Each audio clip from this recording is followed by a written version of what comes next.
ఇచ్చిన మాట కోసం తనను తాను మార్చుకుంది. పోర్చుగల్ మహిళ మరియా కాన్సిసావా యొక్క రియల్ స్టోరీ అండి. చాలా ఇన్స్పైరింగ్ స్టోరీ. దేశం కాని దేశం వెళ్ళింది. ఎంతోమంది అపరిచితుల కోసం, అంటే వాళ్ళకి తెలియని మనుషుల కోసం మాట సాయం చేసింది. తనకు తాను మార్చుకుంది. ఏ విధంగా తనకు తాను మారిందనేది నిజమైన జీవిత గాథ. ఈ మధ్యనే న్యూస్ పేపర్లో కూడా రావడం జరిగింది. చాలా ఇన్స్పిరేషనల్ స్టోరీ కూడా.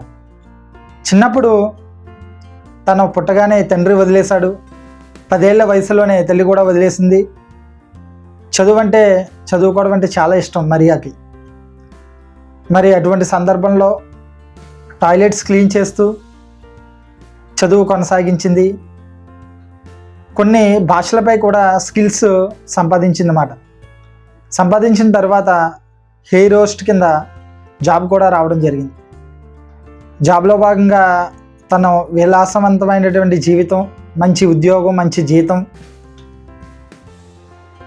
దేశ విదేశాలు పర్యటన చేస్తున్నప్పుడు బంగ్లాదేశ్లోని ఢాకా సిటీలో ఆమె ఒకరోజు ఆగడం.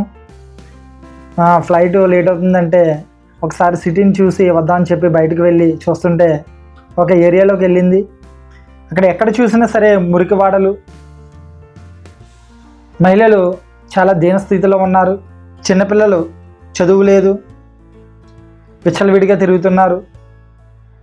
మరి ఇటువంటి పరిస్థితుల్లో చూసిన తర్వాత ఆ దృశ్యాలన్నీ చూసింది. వేరే ఫ్లైట్కి టైం అవుతుంది కాబట్టి మళ్ళీ ఎయిర్పోర్ట్కి వెళ్ళిపోయి వాళ్ళ సేమ్ కంట్రీకి మళ్ళీ వెళ్ళిపోవడం జరిగింది. వెళ్ళిపోయిన తర్వాత కూడా ఏవైతే ఆవిడ చూసిందో ఆ సంఘటనలు, ఆ దృశ్యాలు కూడా ఆమె మనసు నుంచి బయటకు వెళ్ళడం లేదు. మరి ఇటువంటి తరుణంలో మళ్ళీ ఆ బంగ్లాదేశ్ ఢాకా సిటీ రావడం, మళ్ళీ వాళ్ళందరినీ కలుసుకోవడం, వాళ్ళ పరిస్థితులు, స్థితిగతులు, ఏ విధంగా మీరు జీవన విధానం ఏ విధంగా ఉంటుంది, ఏమిటి అసలు అవన్నీ అడగడం.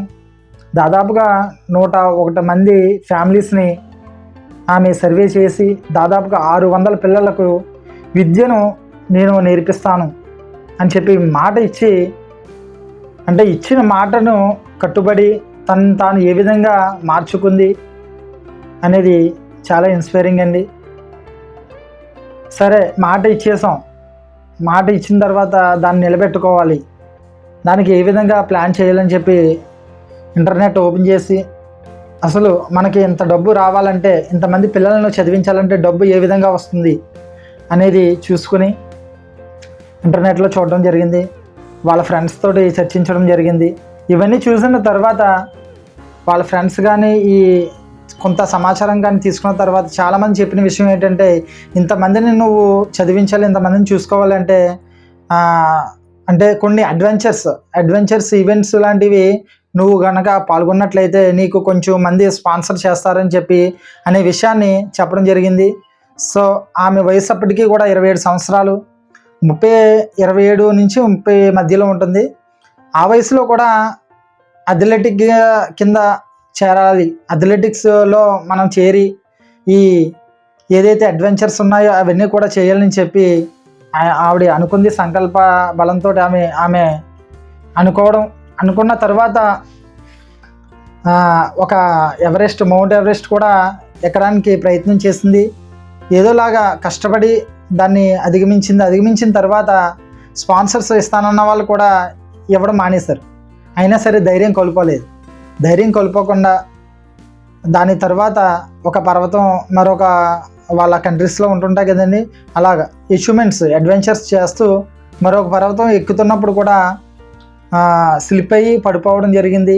పడిపోయిన తర్వాత ఏవైతే జాయింట్స్ గట్రా ఉంటాయో అవన్నీ కూడా ఆపరేషన్ చేయడం, మీరు ఇటువంటి అడ్వెంచర్స్ చేయడానికి చెప్పి వీలు లేదని డాక్టర్స్ కూడా చెప్పడం. అయినా 4 years రెస్ట్ తీసుకుని దాని తర్వాత ఇంగ్లీష్ ఛానల్లో అదేవిధంగా ఇంగ్లీష్ ఛానల్ని వేదడం, 7 రోజుల్లో 7 కంట్రీస్లో మారథాన్లో పాల్గొనడం అనేది ఆషామాషి విషయం కాదు. ఎందుకంటే 50, 60, 100 కిలోమీటర్లు కూడా ఆగకుండా రన్నింగ్ చేయాల్సి ఉంటుంది. దాదాపుగా 7 రోజుల్లో 7 కంట్రీస్లో చేసి ఈ విధంగా అడ్వెంచర్స్ చేస్తూ 10 గిన్నిస్ వరల్డ్ రికార్డ్స్లో కూడా ఈమె రావడం జరిగింది. మరి అటువంటి మరియా ఈ విధంగా 17 సంవత్సరాల పాటు నిర్విరామంగా కృషి చేసి ఈరోజు వాళ్ళని చదివించి వాళ్ళందరూ కూడా పిల్లలందరూ కూడా పెద్దవాళ్ళై ఇప్పుడు డిగ్రీలు గ్రాడ్యుయేట్స్ చేస్తున్నారు.